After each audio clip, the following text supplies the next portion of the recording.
I'm with a friend of mine that was born there, and he lived in Nairobi, so he could speak several dialects. And so he's trying to tell the guy, hey, he's not from here, and they would not believe it. They would not believe it. It was like, no, you're trying to have fun with me, and I finally had to pull out my passport and show him my passport before he would finally believe. They would call me Mzungu. Oh yeah, Mzungu. I hated that. I really hated that. I really did not like that when they would call me that. But you are. Yeah. I'm always Mzungu. Yeah, definitely. But I didn't like being called that. For me, it was like a separation. And it was like, no. So what took you to Kenya? Wanting to go home. I taught for a little while in a preparatory school, private prep school. Taught English to students that were preparing to come to either Europe for college or Canada or here.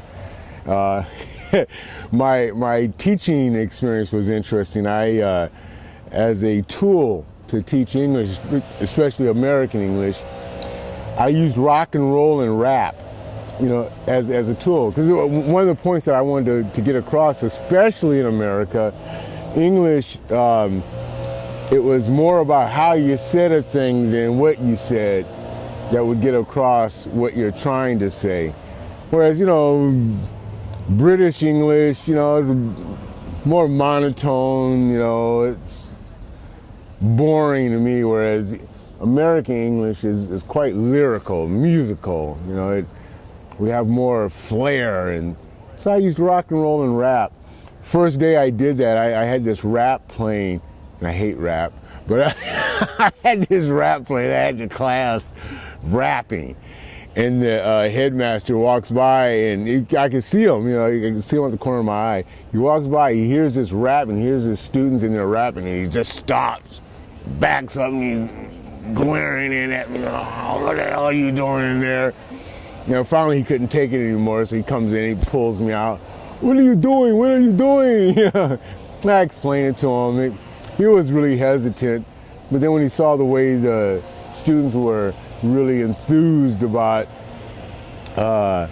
trying to rap and trying to get the words and whatnot, he said, oh, okay, this works. Yeah, I think Black America's English is more lyrical than white.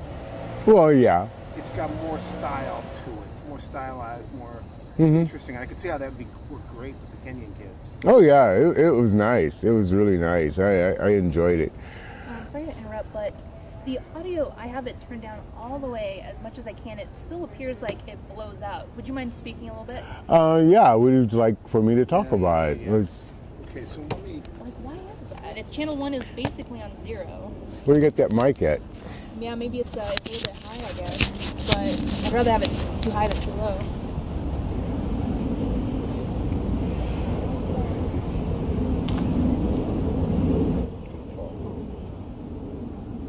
So, 1, 2, 3, 4, 5, 6. 1, 2, 3, 4, 5, 6, 7, 8. 1, 2, 3, 4. Switch channels, please. Let's bring that in the other channel.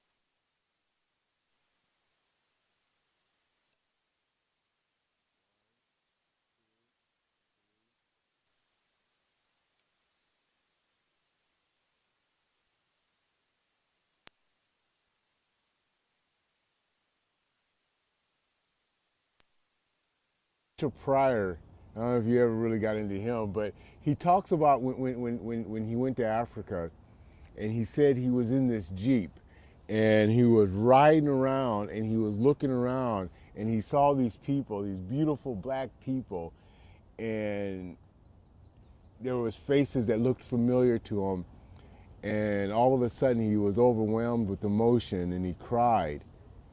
I had that moment.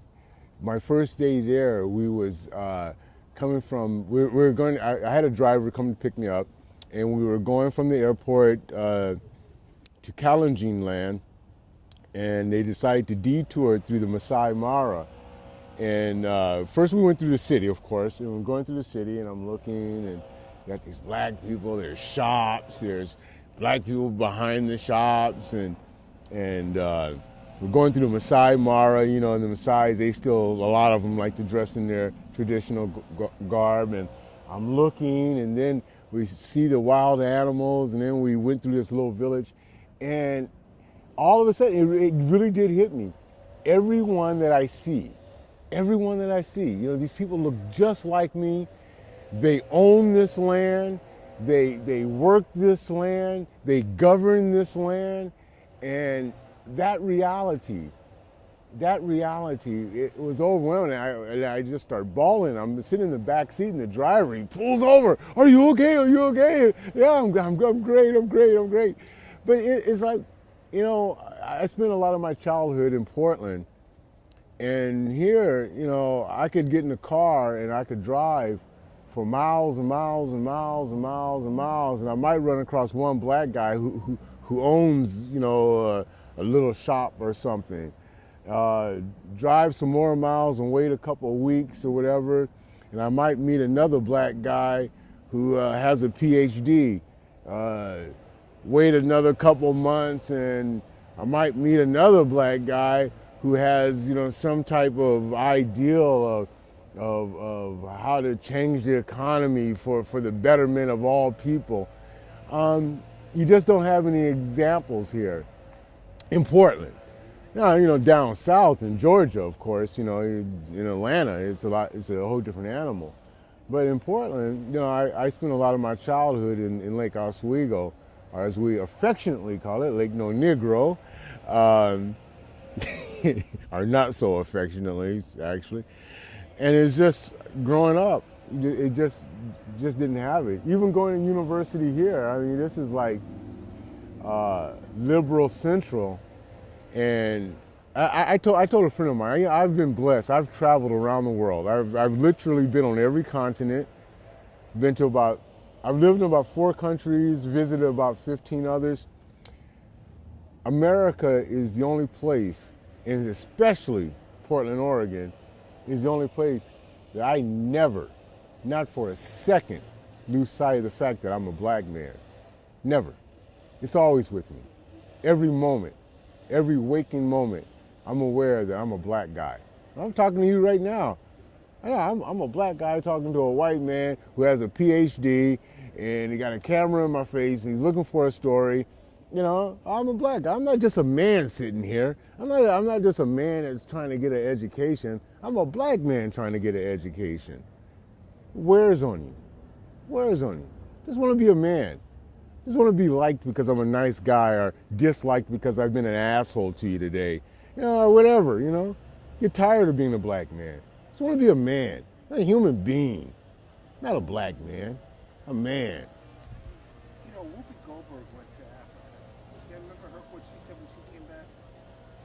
Not quite, no. But I'd be interested in your response. Whoopi Goldberg said, you know, I came back from Africa and I realized I am not an African American, I'm an American. mm-hmm. It was a very interesting comment. What do you think she meant by that? There's a huge separation, and I can understand that kind of sentiment, and I run across that sometimes. You know, a resistance to wanting to identify with Africa. We are so many generations removed from the homeland that our experience, it feels like Africa is no longer in our DNA, our psychological and sociological makeup. And for many African Americans, or black Americans, I guess that's their reality. For me, that my home, the way that I was raised, that just wasn't the reality. I was raised very much to be an African who happened to have been born in America. I was raised knowing our stories. I was raised adhering to our traditions. Not all of them, but many of them. I was raised with a lot of the old values, even more so than some of my cousins that were born there, who were born in the city. A lot of their values are very westernized now. I have a very small town, old world way of looking at things and the way that I was raised. By the time I was 13 years old, I mean, my family was in politics, lobbyists and this kind of stuff, and we socialized intimately, mainly with other Africans, very Pan-African type of way from all different parts, and not too many Americans. By the time I was 13 years old, I had already had 3 or 4 girls promised to me as my wife. You know, my best friend at one point, you know, female. I think we were like 10, 11, somewhere in there. Our parents had arranged for us to be married, and we grew up laughing at that ideal. You know, we were like, "Oh yeah, I'm gonna marry you." Not gonna happen. But when I got older, if I would have pressed the issue, I probably could have married her. You know, it's kind of an interesting way of being raised. I was always America has never really felt like home. I've always been a man without a country. Not quite African, not quite American. Most black Americans find it hard to relate to me. Because I am so dark, I am so black. Most whites, you know, whether they realize it or not, fall on their old cliches about who I might be when they first meet me. They see me, I'm very black, you know, I got, you know, the big lips, the broad nose, and they make a lot of assumptions based on that. It's kind of lonely. Never really, but Whoopi, that was the original question. Whoopi, I think, she's so far removed that it's hard for her to relate. It would be much the same way I feel. It's foreign. She is more American than she is anything else. People raised in this country, they become enculturated, you know, saturated with the American dream and the American way of looking at things. If that's your reality, then that's what you are. You know? What message would you like to give? Yeah, it's more interesting actually. What message would you like to give to a bunch of young black kids who think America's the only place in the world? What do you want to send? What do you want to say to people? The message that I actually do give them when they'll stop long enough to listen to me: go home, and learn. By saying, when I talk to young black guys, When I talk to young black guys, one of the first things I tell them is go home to the motherland, see what it's like, see what the people are like, see what they look like, see what they talk like, see what their dreams are, see what their drive is. Understand that drive, and that's really important right there. That drive, if you start understanding that drive, it'll wash away any tendency toward what I call the whining of the black man. Sometimes my people, I hate to say, have a very accusatory tone to them when it comes to white people. The white man won't let me do this. The white man won't let me. Man, screw all of that. You know, I'll be damned if a white man gonna tell me what I'm gonna do and what I'm not gonna do. What I want to do is what I'm gonna do. No one's gonna stop me. You know, you go home. If you go home, you'll see people living in abject poverty, the most gut-wrenching, soul-tearing poverty that they can imagine, even probably beyond their imagination. And yet, you look into the eyes of these kids, and you see that they have not given up hope. that they still have a belief in God, they still have a belief in family, they still have a belief in their own innate abilities to rise above.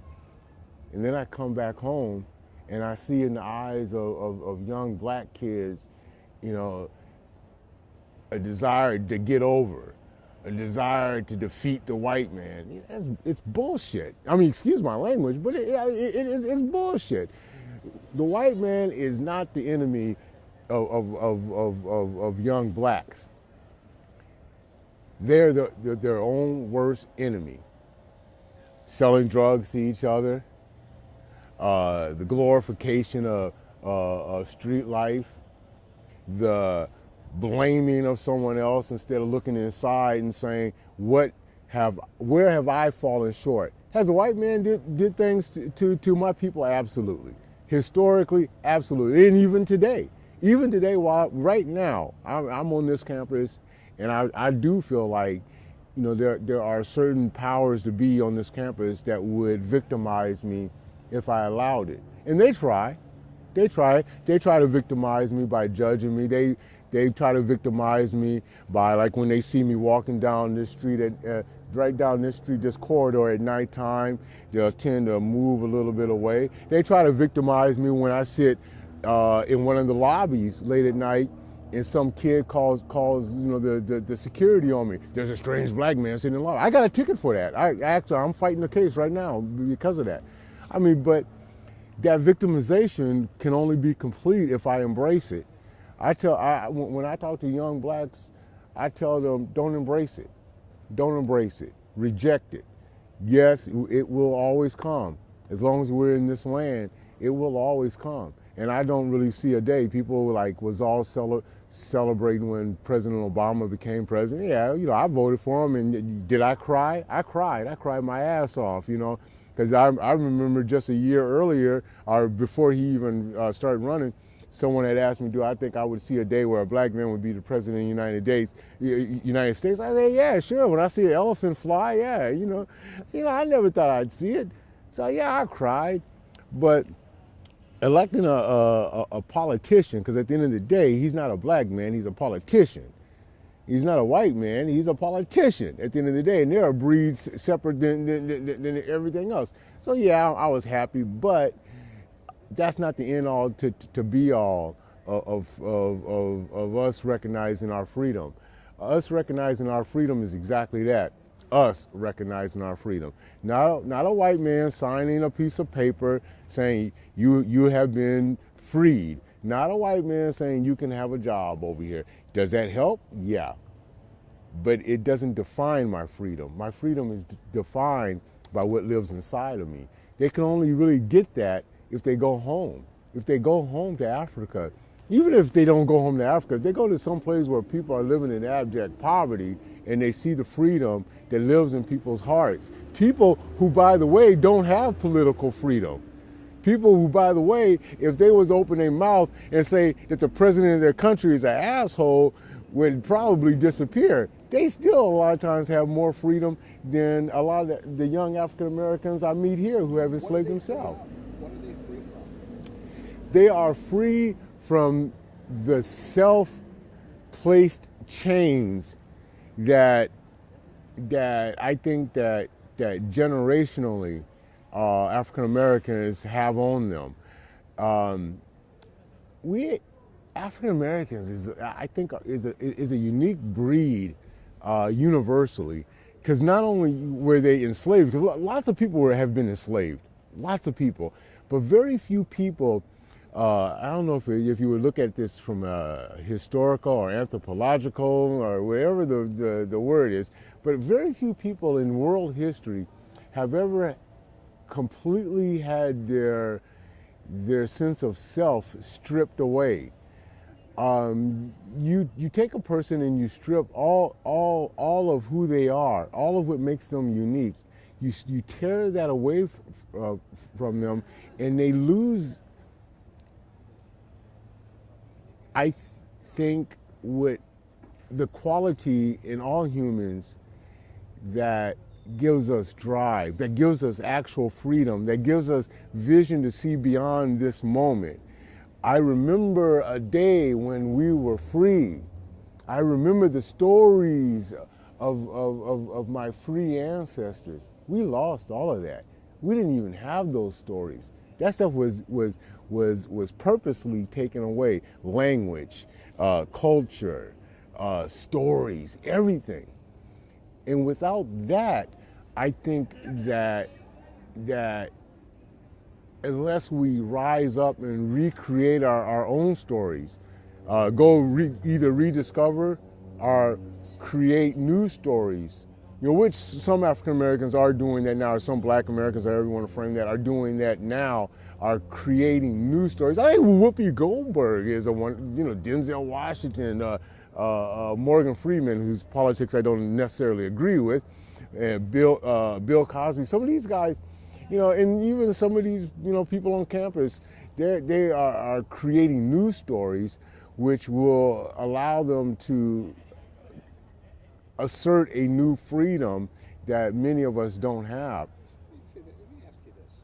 So you are, a large part of your identity is your race. Yeah. And that said,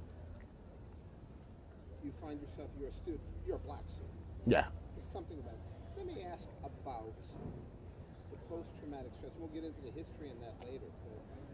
But you got the flashbacks and the dreams and all that shit. Are you a black guy with this mental problem, or are you a guy, you're just a person who's getting... Wow.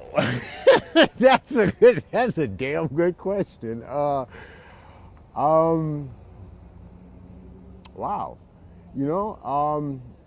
I would have to say I'm a black guy with it. With PTSD. I'm a black guy with PTSD. When I have dreams, when I have nightmares, sometimes that is still bound up in it. That my color is still bound up in it. My race is still bound up in it. Really, even within the dreams, sometimes it is. I think every once in a while, this is going to be a weird sentence. On a good day, my dreams are I'm just a guy. I'm just a guy. On a good day, I'm just a guy. But I don't recall having too many good days like that. Most of the time, I would have to say that I'm still a black guy with PTSD, and my symptoms are bound up in that. It's quite insidious. It's horrible. I wouldn't wish it on my worst enemy. Well, maybe on my worst enemy, but on most people, I wouldn't wish it on them. So talk to me about some of the crap. What are some of the more? I'm from Detroit, right? So we had 3 homicides in my high school senior year. So I'm from the intestines. Yeah. And I love it. And I'm damn proud of it. And I'm a white guy. I'm a Detroiter. Yeah. Right? So I've seen shit. And I lived in some... Anyway. Talk to me about some of the stuff that's affected your life. What's some of the shit that's hurt you?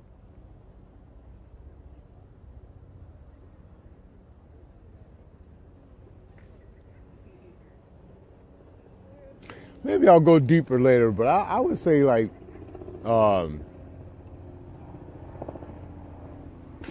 first time I personally knew racism,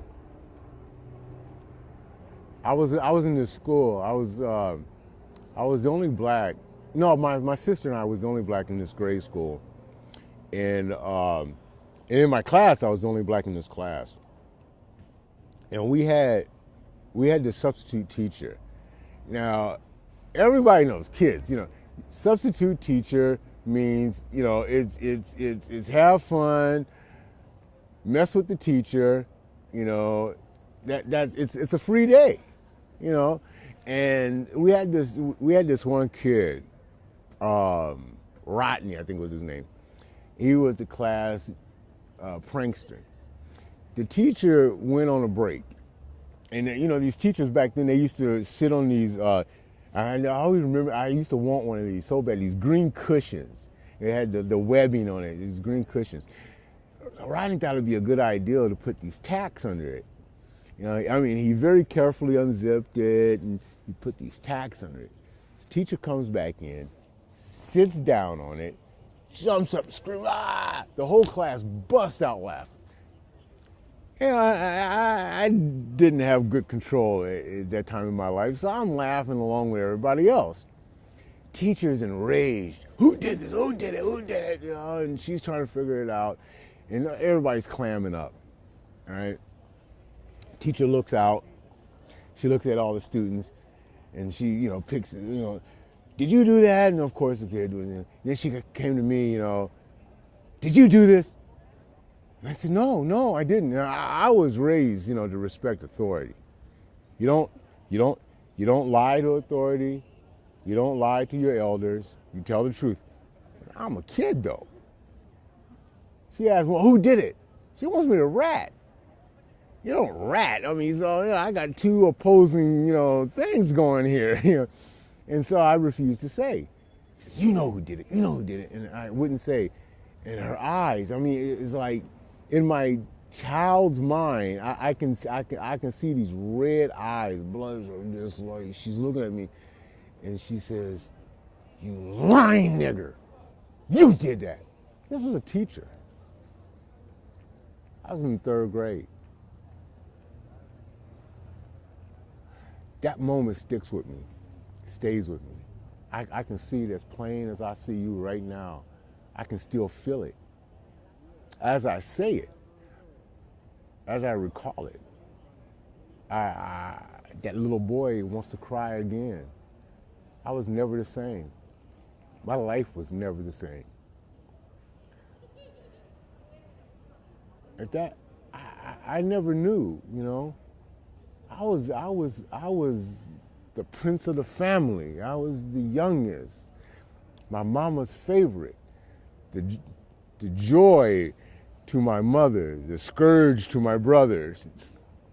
And I never got spankings, you know. But in that moment, I was less than human, and I knew it. And I never forgot it. I never forgot what it felt like. And I think that sometimes, to this day, and I don't think it, I know it, that I'm still adversely affected by that, and that it does affect the way that I see other people sometimes. It affects the way I interact with people. I never forgot that pain. I have never forgotten it. I've tried to let go of it. I've tried to run from it, try to hide from it, but I've never been able to shake it. I would say probably more than top 2 most hurtful things that ever happened to me, top 3 most hurtful things that ever happened to me, that had the most adverse effect of my overall life was that moment. Can you give us some examples of how that stuck with you? For a long time, you know, and I would say probably even still today, you know, I kind of wonder, you know, when I'm talking to a white person, what do they really think? What is it that they see when they look at me? You know, do they see me, or do they see a nigger? You're constantly questioning people I mean, a certain amount of questioning is good, but constantly it becomes pathological, becomes unhealthy. You know, while you're busy questioning, you're not getting to know a person. You're getting to know your questions better. That's all, you know, and you're missing out on the moment. You know, you might miss some beautiful moments. You know, some beautiful moments are flying right past you because you're stuck on stupid asking questions. You know, you're questioning this moment, this beautiful moment. I had a girlfriend, the first woman I ever fell in love with, half Japanese, half Irish, Pauline O'Reilly. Met her in Japan. We're good friends to this day. In fact, I was emailing her last night, and I remember when we were first together. There was times that she'd be in bed asleep, and I'd be lying next to her, and I'd be looking at her, and I would wonder, you know, who does she see when she looks at me? What is it that she sees? Does she see a man? Does she see Anthony? Or does she see that nigger? What is it? I've never been able to totally shake it. You know, I don't believe in hate. I really don't. Hate has very little. I mean, it can be utilized, you know, in a way, you know, for something good. It can be, I suppose. But generally speaking, in the most broadest sense, hate has practically zero positive, you know, qualities to it. And I can say that I pretty much hate that. I pretty much hate what that teacher did to me. I pretty much hate the way that I internalized it. I hate everything about it, you know. Yeah.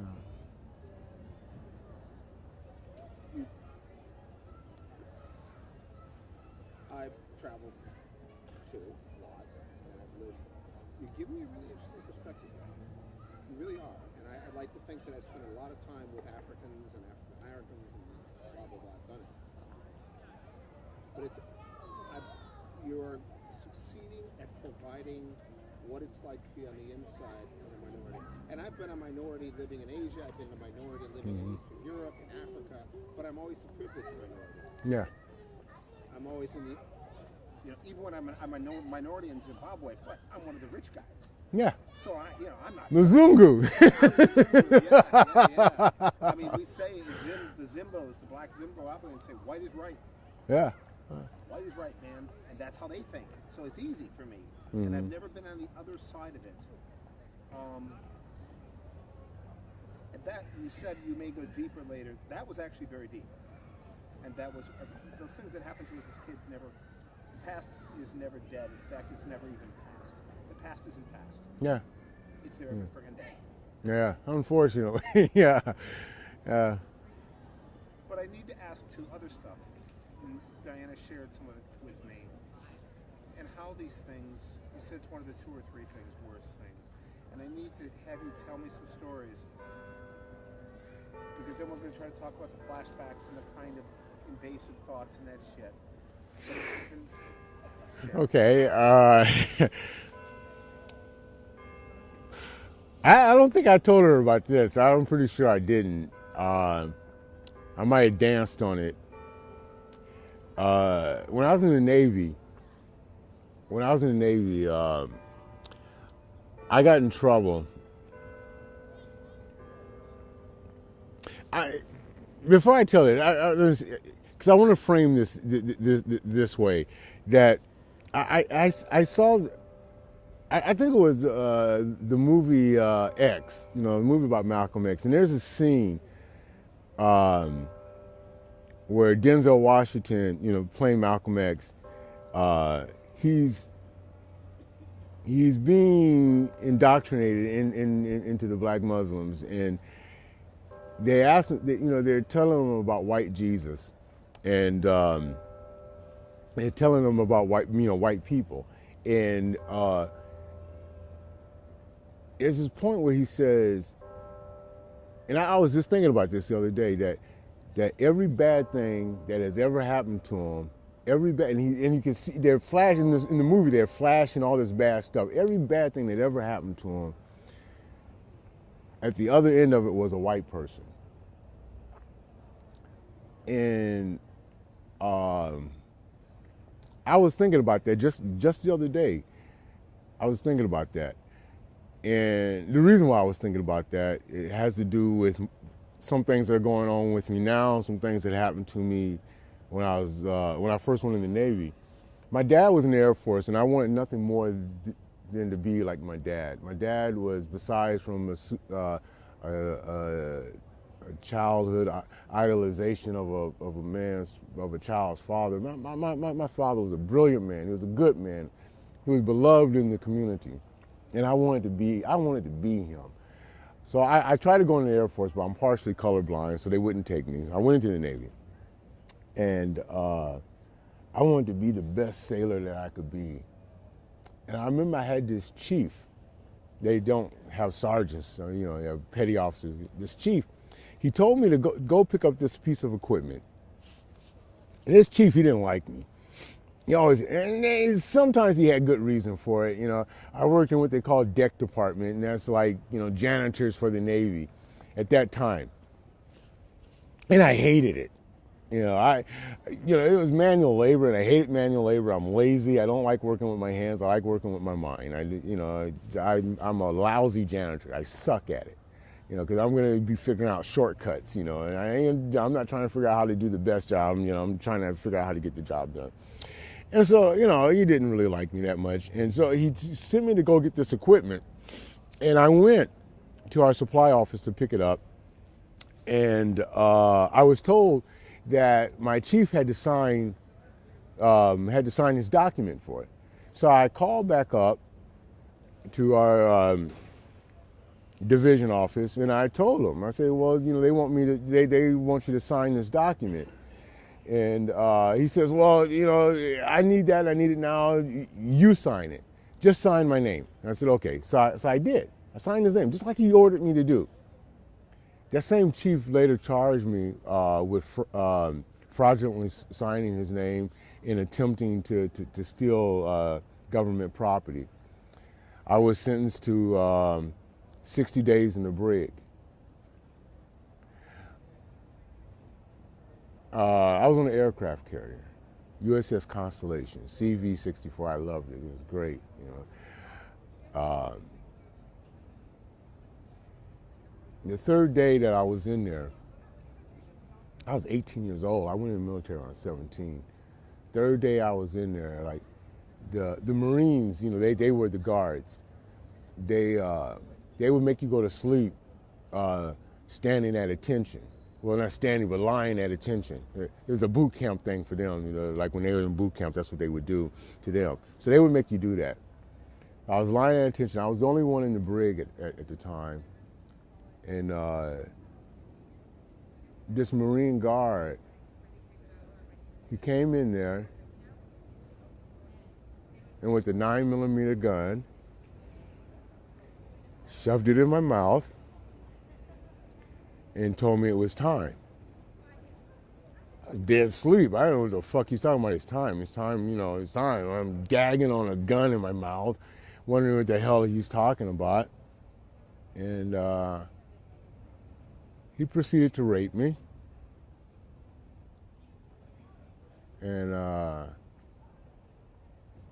for the next 50 so days, he raped me every day. He'd beat me up. He'd rape me. He'd, when I'd sleep, sometimes when he wasn't on duty, he'd find new sadistic ways to wake me up and terrorize me. I'd wake up. I mean, there was times where I wouldn't, it got to a point where I pretty much wouldn't sleep. I'd fake like it. Every once in a while, my body would just say, fuck it, and go to sleep, you know. But pretty much when I could stay awake, I'd stay awake. But when I would sleep, you know, he'd come in and he'd find some new, creative, weird, sadistic way to terrorize me. And it would always, you know, be variations of different things. And he would call me some of the worst names that man is capable of calling another human being, and he would do it while he'd rape me.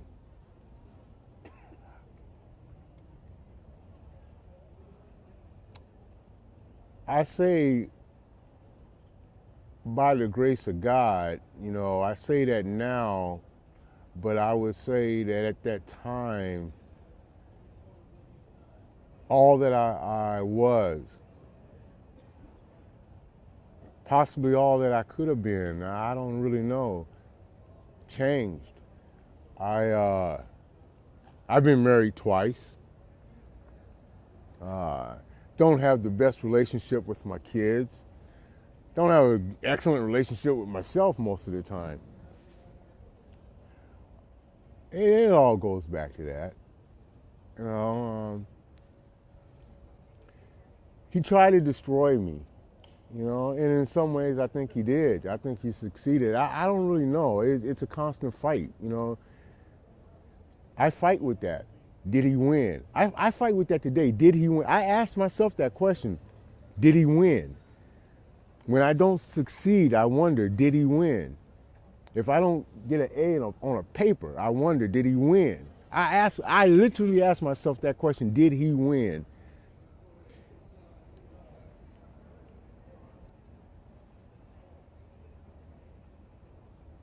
It's hard, you know.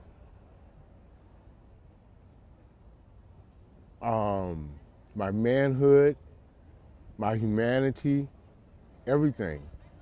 You know, wondering if I was gay.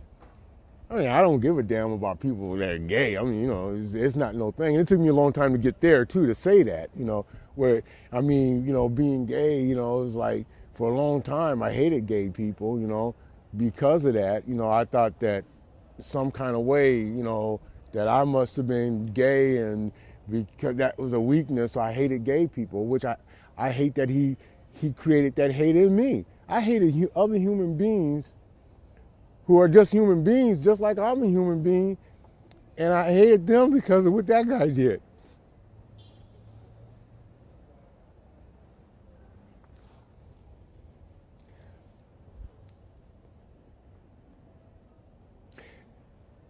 I had to learn not to hate white people. I had to learn not to hate men. I had to learn not to hate myself.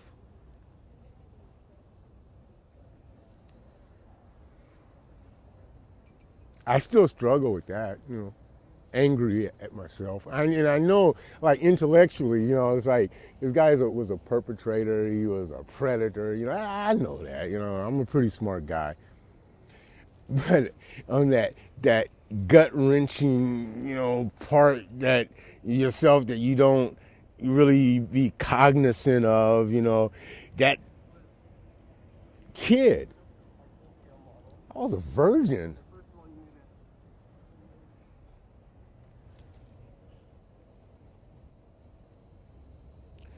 That kid who had never knew the beauty.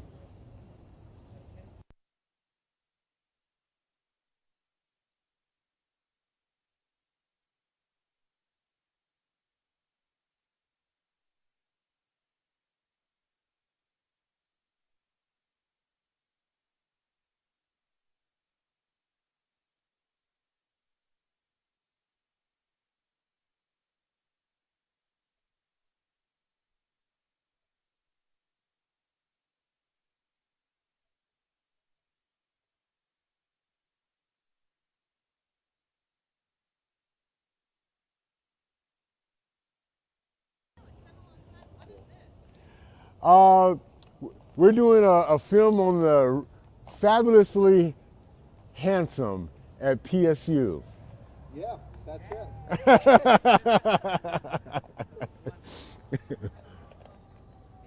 See ya. Take care. Have you I, been involved with the African Student Alliance on campus? no. I'm good friends with one of the guys that's on there, and we've been talking about. I've been kind of interested, kind of. What's really interesting, because I've been involved with those guys, it's really interesting because many African students, you know, want to sit just so you're comfortable. And keep an eye on it, obviously. They struggle, African students here struggle because they don't fit in with the black Yeah, I African know. guys. Yeah. It's a completely different culture. Yeah. And you would be a really good bridge because you speak both languages. Yeah, I'm trying that now. I'm friends with both sides.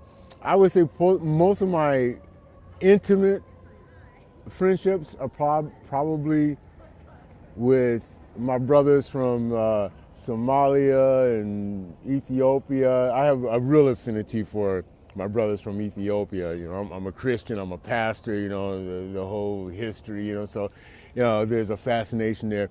And I'm probably more close to them and my brothers from the Middle East than I am from the Black Americans. But I talk to them, and then I talk to like sometimes, like, because they call me grandpa, someone call me grandpa. I'll do what I call whole school on them. I'll get a couple of the black Americans, the young ones, a couple of my brothers from the Middle East, or from Ethiopia or whatever, and I get them together and I'll talk to them. And I talk to them about the issue about why we don't communicate with each other, how do we view each other, in the sickness of that, in the fact that we are ignoring a resource, that we can be a resource to each other, in many ways, starting with just being friends, just reuniting, just getting back together and saying, hey, yeah, you my brother, let's love on each other. So tell me, do you ever? There are three classic symptoms of PTSD: with re-experiencing the event, those kind of flashbacks, dreams, Yeah. like that. There's shit like avoidance. There's certain places you just don't go. There's certain thoughts you don't have. Kind of a numbness. So there's avoidance, staying the hell away from stuff. Re-experience, in spite of your best efforts, you re-experience it, and then kind of where you're always on edge. You're always waiting for the next bad thing to happen. I still struggle with that one. Talk to me. But the next, it's just like a constant cloud that I push away, but it always comes back. That fucking cloud never goes away. That motherfucker follows me around like it's like my best friend. So I was in class the other day and they asked me, and they didn't know this. It was really interesting. It was an ethics class, counseling ethics, and we were talking about suicide. And so they asked me. They said, the teacher asked if I would be willing to role play with them. They were like how to interview someone around suicide. And so I said, yeah, sure, I'll do it. And so during the interview, he asked me, do I ever think about suicide? I said, hell yeah, I think about it. Suicide is my best friend. Suicide and I hang out. My partner, my road dog. I think about suicide every day. I think about it constantly. What he didn't know was I wasn't lying. I was role playing, but I was being me. There's a black cloud that follows me. Suicide is one of the thoughts.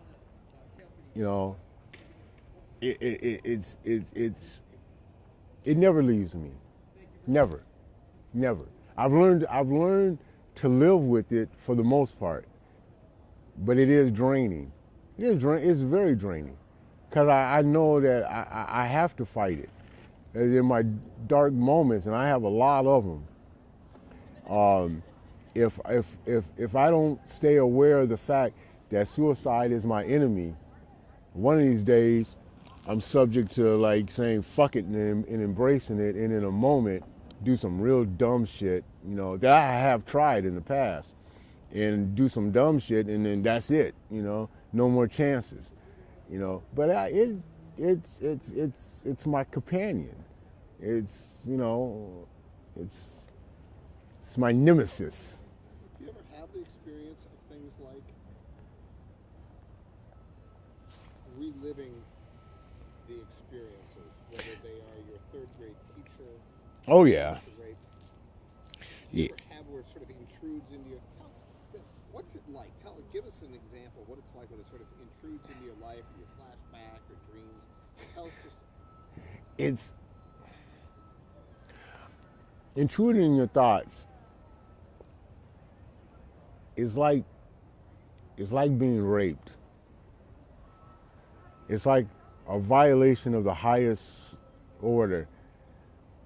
You're here, I could be talking to a person, and depending on what that person's affect is, I could see that guy, I could see that teacher, and they're there. They're just sitting right there in front of me.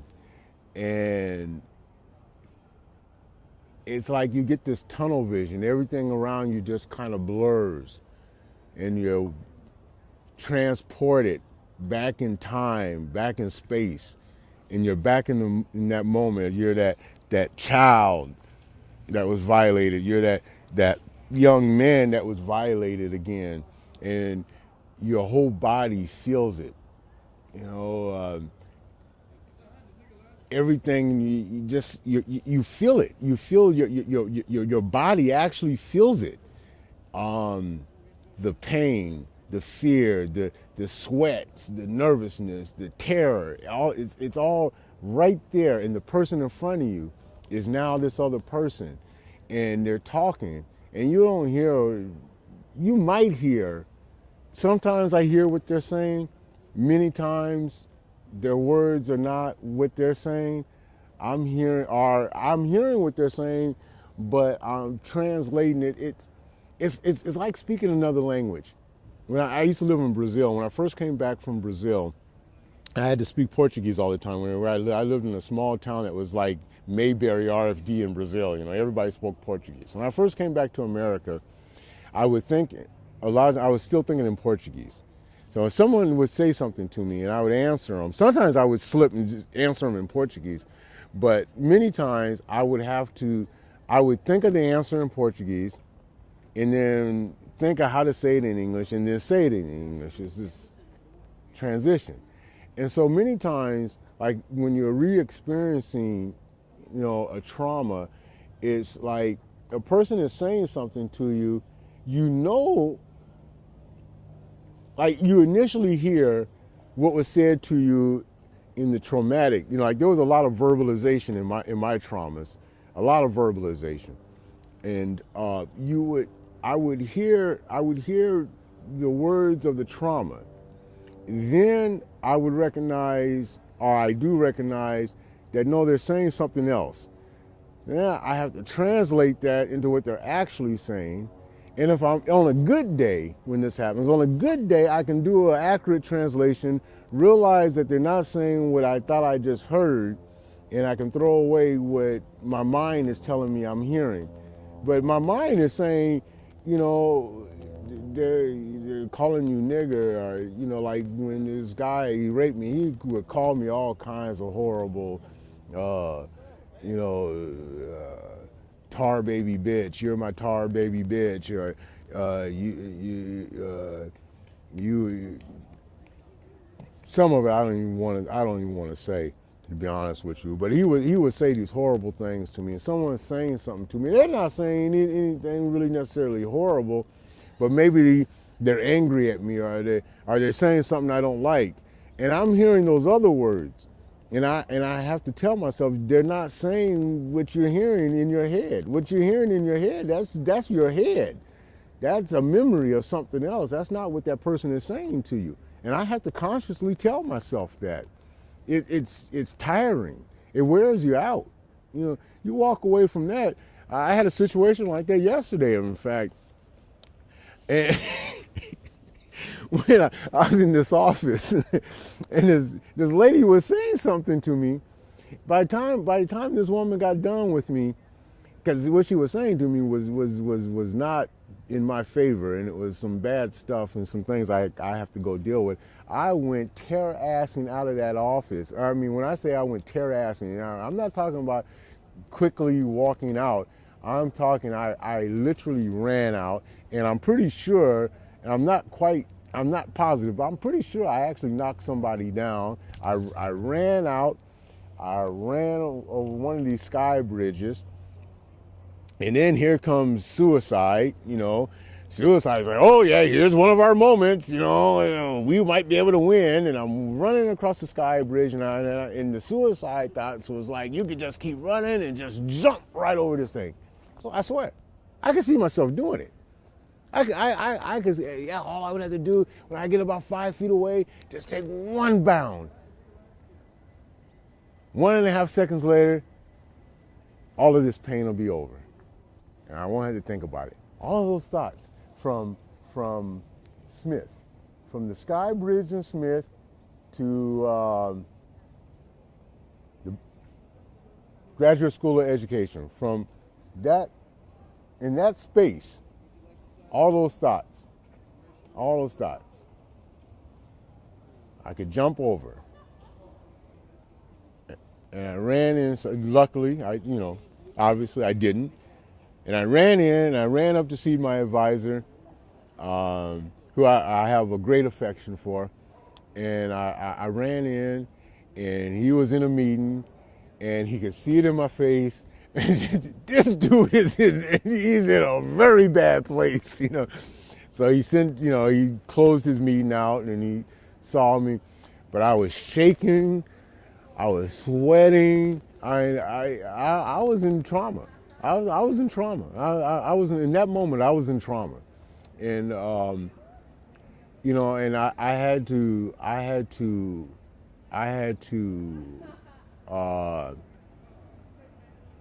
tell myself, the things that I thought I heard, I really didn't hear. I had to play back what was actually said to me. I had to push aside the suicide thoughts. It wears you down. You ever have bad dreams? Yeah, not as much anymore. Not as much anymore. I thank God for that. Start with, I don't have as many bad dreams as I Yeah, I don't have as many night terrors, nightmares, bad dreams as I used to. Every once in a while I still do. But I used to have night terrors where I would relive things, and I'd wake up. And I learned this great therapist taught me some techniques, grounding techniques.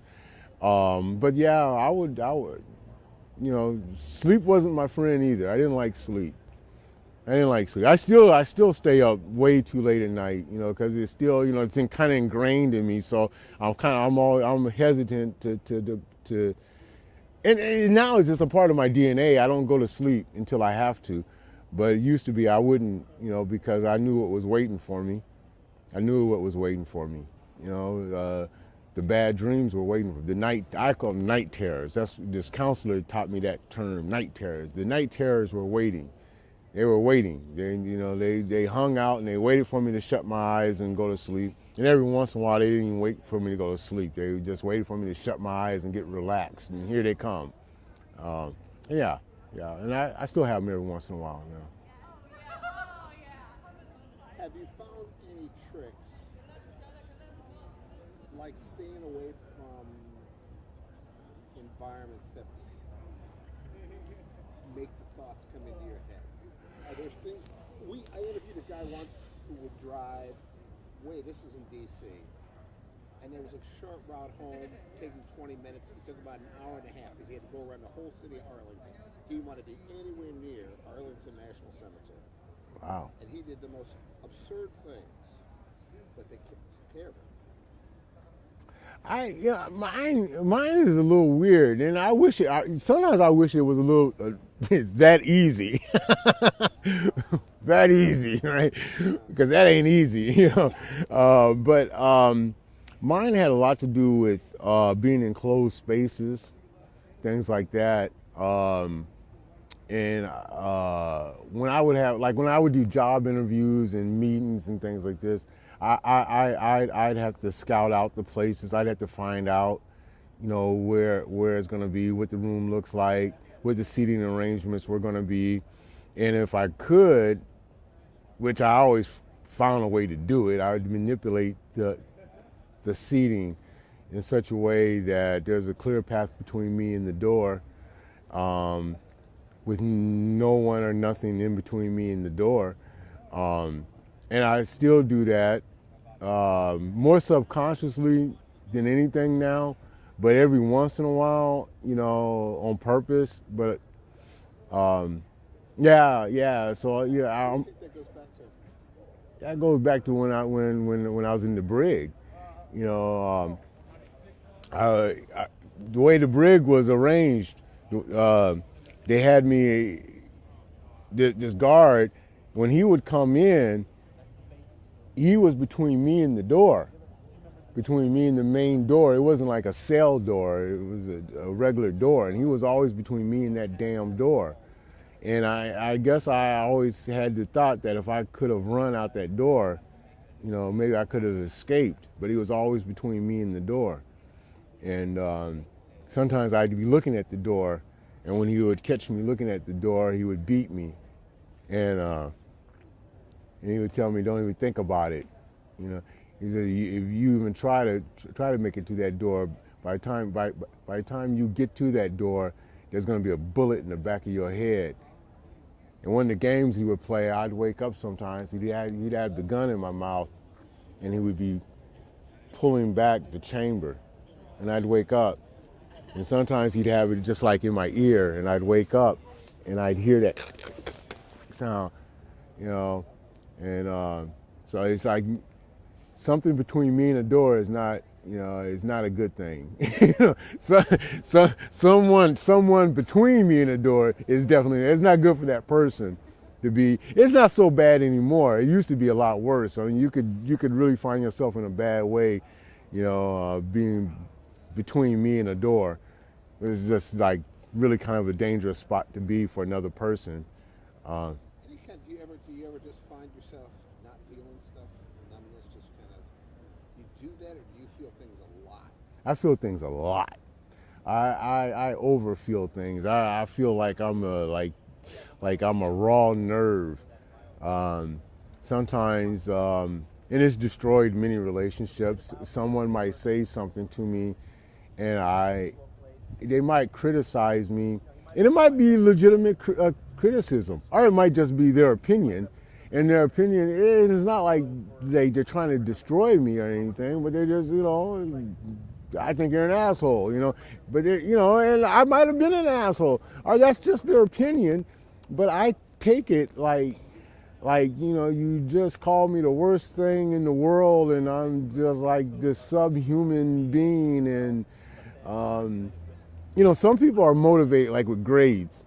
You know, you have a phenomenon in academia that's, especially among young people, you know, overachievers. They don't do well. You know, if they don't get an A, it's like they're really upset and stuff like that. I don't get an A, or if I don't do as well as I knew I could have done, it's like the message to me is I'm horrible. I'm less than human. I'm bad. I'm terrible. And if someone says something to me, even if their inflection sometimes they don't mean anything by it, but their inflection, I get the feeling that they're not happy with me. If someone's not happy with me, it's because I'm bad. It's not because I did a bad thing. It's because I am bad. Yeah, you know. Can you think of a time when you jump? Are you jumpy that way? You startle easy? When you get on it, sometimes. Not, it used to happen a lot. Sounds. Matter of fact, sounds like clicking sounds. Like even something as simple as the lighter flicking. It would remind me of what it sounds like when you pull back the hammer on a gun. And you know, someone could make that simple sound. Like, what the hell? You know, what was that? A door shutting. If I'm very relaxed and off guard and not really aware, like I'm usually very, very aware. I did a little exercise where I'm usually very aware of what's going on around me. Like you know, the conversation is going on to my left. I'm very aware of how many people are over there, how many people are walking right over here right now. You know, if I'm not mistaken, there's someone with a dog over here right now. Someone with a backpack just passed, and a couple other people that are right up here. Someone just came out of that door. I'm usually very aware of these things. When I allow myself not to be aware of those things, and a door shuts, I can find it very startling. And I've gotten pretty good where, unless you're watching me, you may not see it. You know, you may not see my response. I've gotten pretty good at hiding my response, but the response internally is there. I'll still, you know, but you may not see it anymore. I've gotten pretty good at hiding things. I'm going to ask you a question I've never had the balls to ask before. All right. Now, I'm not going to promise an answer. You don't have to, but it's really friggin' interesting because I have interviewed a number of women, and to ask this question of a woman would be insensitive. But here's the issue. You're in a sexually abusive relationship with this guy. Okay? Repeatedly. How does it affect you? Because you know what? Being touched fucking feels good. And the first time, how do you deal with something being oppressive and abuse of power, and at the same time it gets all fucked up with your brain, and it feels good, and it's sexual, and it's tension, and it's does that produce guilt or confusion, or what does that do? Guilt, confusion, anger, everything. A wave of emotions in the way that you feel, in the way that you see yourself. One of the reasons why I've been married twice and relationships go through me like water is for a long time it's hard for me to fully enjoy intimacy. You know, there's like, if someone a woman could touch me and I could, are they trying to manipulate me? You know, I'm wondering, is this person trying to manipulate me? Are they trying to get me to feel good so they can get something from me? Or other times I'm not supposed to feel good, or I just want this, I just want this to be over. In other times, in the worst scenarios, I just want this to be over. I remember I was with my wife, and she was a great woman. She was, you know, a good person. But sometimes when I would sleep with her, I just wanted it to be over. I just wanted the deed to be done. You know, and I'm having sex. I just want it to be over. I want it to be finished. I don't want to do this, but I just this sense of obligation. You know. And I just wanted to be done with. And then as far as like the way I felt about things that happened, I mean, you know, like the confusion around that. I mean, there was times, I mean, it's weird. I'm talking about this on a fucking camera. You know, I think I've only explored this a couple of times, but there was a couple of times where I had physical responses, you know, and I would say that probably more than anything probably set up confusion and anger within myself. It's like, what the hell? And that's where the "am I gay" thing came from. You know, am I gay? You know, you had an erection. You know, this guy is violating me, and you had a friggin' erection. Are you gay? You know, I lived with that for a long time. You know, I try to learn how to walk. You know, I'm like, how am I walking? I used to ask my friend. I kid you not. At one point, I've done a lot of different things. I was in the music business. I was a disc jockey. And I became a womanizer for a little while to fight off the feelings of I must be a closet gay person, because that happened to me.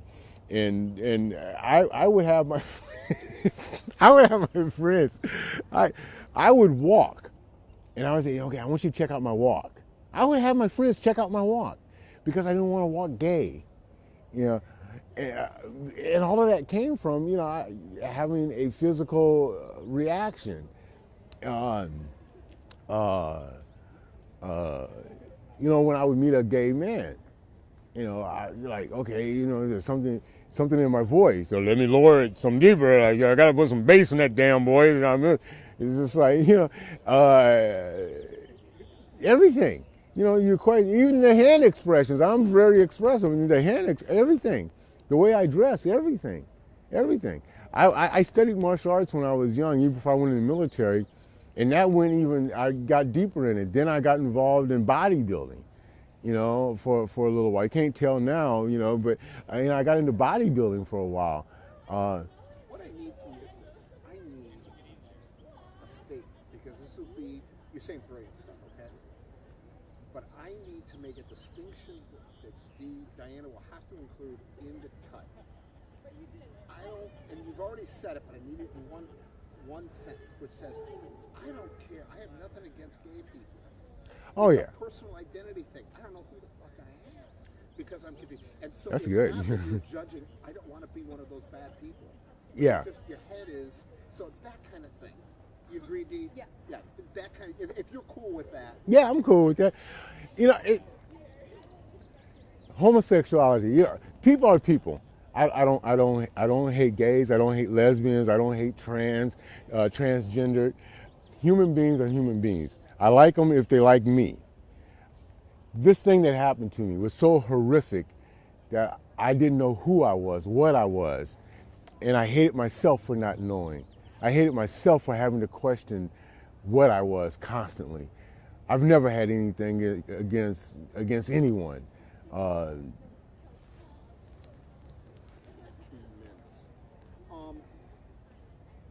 I need a segue statement that's going to say something like, I learned a lot, something to the effect, I'm not trying to put words in your mouth, I learned a lot about myself when I traveled and lived in Kenya. And then just go with that. That's something, you gave us some great material there, and we're going to have to segue. Go ahead.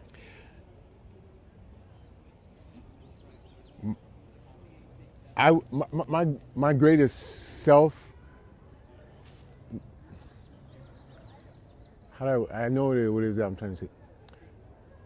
My greatest self-discovery came when I went to Kenya and when I lived in Kenya and learned about and lived among my people and learned about what it meant to be Kenyan, what it meant to be African, what it meant to be an African male.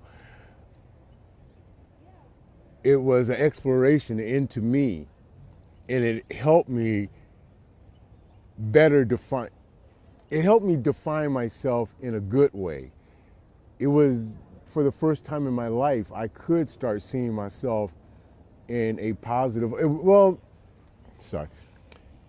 the first time in my adult life, I was able to start looking at myself and exploring the possibility that I wasn't inherently bad, that I wasn't inherently broken, that there might be something good about me, that I might have some good qualities. And I discovered most of that while I lived in Kenya. And these are the segments, I mean, you're so articulate, you're going to make our editing a whole hell of a lot easier. There is something to the effect that what I'm hearing as an overall statement from you, Anthony, is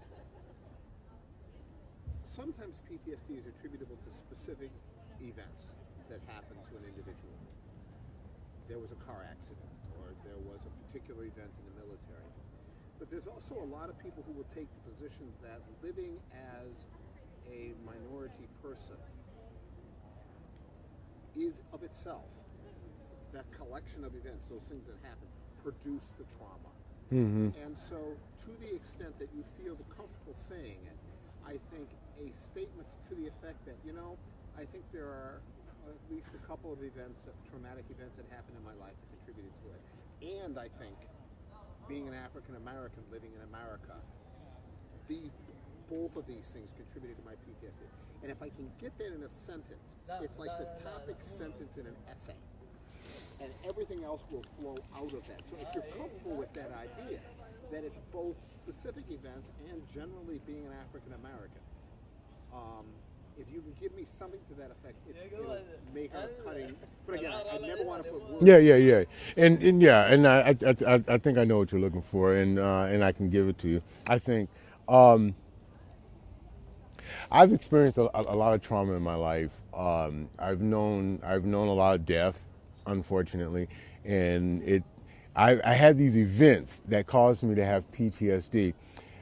But being an African American in America, in a sense, and I'm hesitant to say this, but I believe this, I feel this way, that being African American in America in itself was a form of trauma, in the sense that I relive that trauma when I see the Republican, and I'm not trying to play politics. I grew up in a Republican family. My parents were Republicans. I happen to be a Democrat, but when I see a Republican Congress trying to stop African Americans and minorities from being able to vote today, I relive the trauma of being called a nigger when I was in the class, something that's less than. You're telling me I'm less than, so you're going to stop me from voting, and that's your reasoning for it.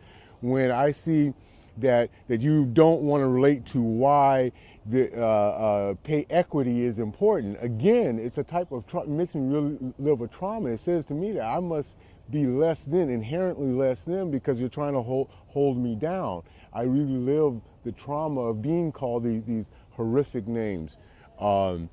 When I see when I see the President of the United States, whether you love him or hate him, I'm a military man, you know, I believe that the President of the United States, he's my commander in chief. Even if I don't agree with some of his policies, I'm still to give him a certain amount of due respect. But when I see the President of the United States dressed up in a cartoon as Adolf Hitler or a monkey or some subhuman thing, you know, and that's a black man who's the President of the United States, I'm re-traumatized by the stuff that happened to me in my childhood, by the stuff that happened to me when I was sitting in that brig, because they were treating me at that moment as though I was subhuman, and now I see the President of the United States being treated as subhuman. It's a reliving of a trauma. In as much as I identify with this black skin and trauma being related to this black skin, it is a form of PTSD. It's a form of PTSD symptomology, you know, seeing these things going on around me. Outstanding. I'm going to ask one more question, then D, if you want to ask some questions. Pretty low on battery. Okay. 5 years from now? 20 years from now, dude. 5 in 10? Or 5 in 20? 5 years, who are you going to be? Well, 5 years from now, if I haven't given, you know, and I'm laughing when I say this, but unfortunately, it's my reality. If I haven't blown my head off, if I haven't killed myself in 5 years, you know, I'd like to have my doctorate. I'd like to be working with other veterans that have gone through things that I've gone through. I'd actually like to have my own clinic where that we're specializing in working with veterans who have suffered various types of trauma. And then I want to go home. I want to go home. I want to go back to Africa, and I want to get a little mud hut with a bunch of land around me, and drink traditional beer out of a straw and watch things grow. Watch life around me, watch plants grow and animals grow and things like that. Can you heal?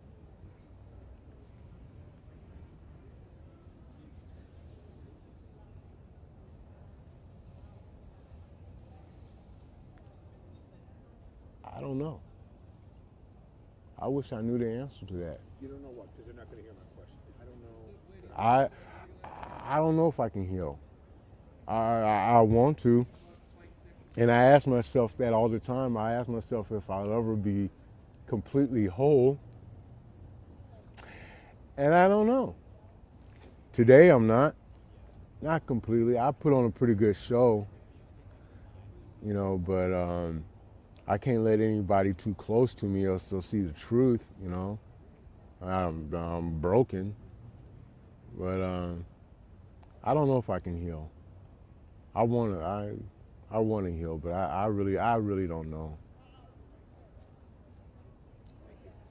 What we have to get are shots of his hands, both from the front and from the back, various kind of cutaways. So how much battery time do you think I have? 10, 20 minutes. Okay, we'll get other B-roll another time. And so let's, that was very, very generous of you. You've done a really terrific job. Actually quite therapeutic. Yes.